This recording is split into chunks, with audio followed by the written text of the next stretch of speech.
உன் பெயரை பெருமைப்படுத்துவேன் என்றால் என்ன?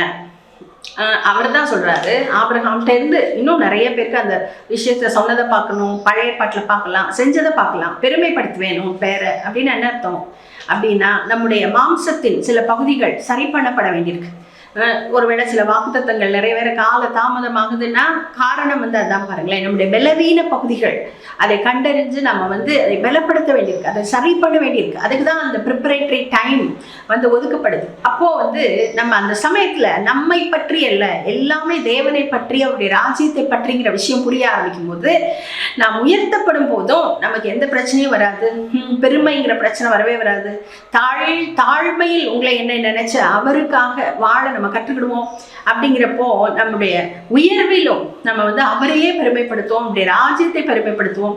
அப்படிங்கிறப்போ அவருக்கு உங்க பெயரை பெருமைப்படுத்துறதுங்கிறது ஒரு விஷயமாவே இருக்காது. நீங்க நினைக்காத அளவுக்கு உங்கள் பெயர் உயர்த்தப்படும்.